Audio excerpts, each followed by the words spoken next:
This video was brought to you by Brilliant. To many, the local elections just aren't something that sounds interesting. While determining who is responsible for bin collection or managing local councils might be important to local people, nationally, people tend to not pay that much attention.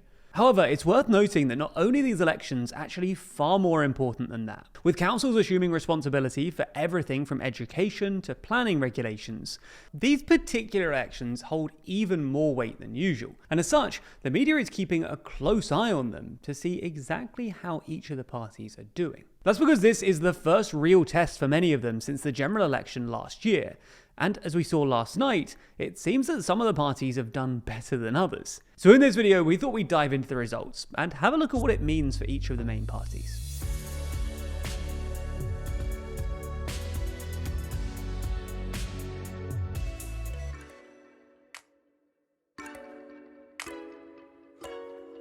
After 14 long years out of power, how's Starmer doing at the helm of the UK? Well, it's a mixed bag. So check out our analysis of Labour's leader, their foreign policy and economic issues in our magazine Too Long. Read more by clicking the link in the description. Now, it's worth starting by explaining precisely what happened last night. In total, 24 of England's 317 councils held elections, electing over 1,600 councillors. In addition to this, 4 regional mayors and 2 local mayors were also elected, alongside a single MP in Runcorn and Helsby. Now, we should explain off the bat that as a result of the timing of this video's release, we don't actually have the results for a lot of the elections that took place last night. We do, however, have the results for a handful of mayoral elections and the by-election, which should still be enough for us to sink our teeth into. So let's start with the mayoral results. At first glance, you might think that it was a good night for Labour, as they held the mayoralties of the West of England, Doncaster and North Tyneside, while Reform won Greater Lincolnshire. But the red on the map disguises the fact that Labour actually took a real beating in these elections. In all 3 Labour victories, they were only very narrowly ahead of Reform, who placed second in each. In North Tyneside and Doncaster, both previously reliable Labour mayoralties, Reform was only a point or fewer behind Labour. And in the West of England, Reform was less than 3 points behind, which, aside from being worrying for Labour, was probably also disappointing for the Greens, who were hoping to place better.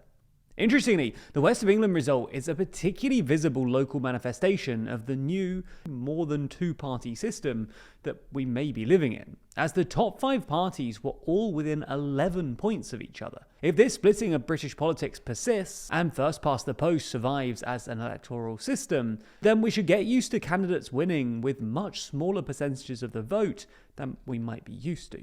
One of the most significant of this morning's mayoral results is that from the Greater Lincolnshire mayoral election.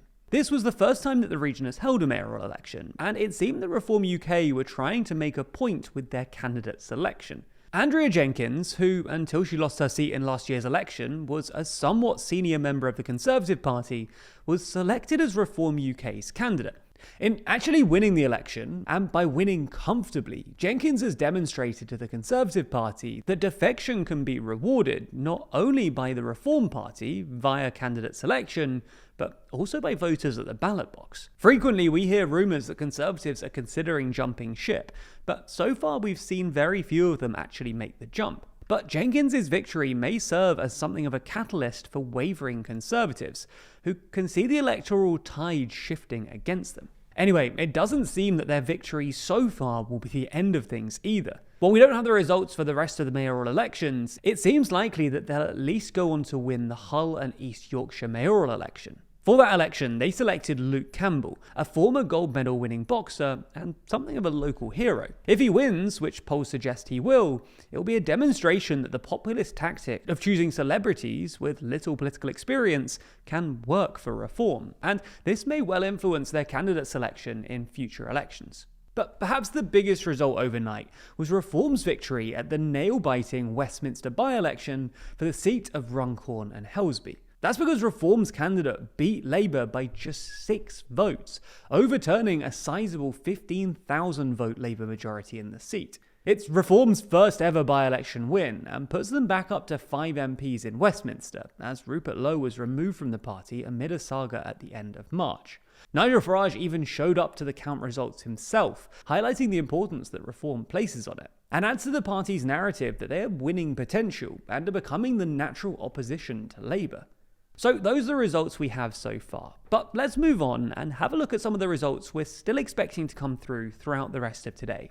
As counting didn't begin until this morning, it's unlikely that we'll get the council election results until later in the day. All signs, though, point to them being pretty terrible for the Tories. That's because a majority of the councils up for election yesterday were last elected in May 2021. The Conservatives previously controlled 19 of them, Labour controlled 1, the Lib Dems controlled 3, and Independents controlled 1. While polling is shaky on what exactly is going to happen with these, it's clear that the Tories are going to suffer and lose a decent chunk of them, potentially around 50%, with Reform picking up at least a few of these councils. As for Labour, they went into these elections with fewer seats to lose than the Tories, but the mayoral results today have already demonstrated that Reform are eating away at their votes too.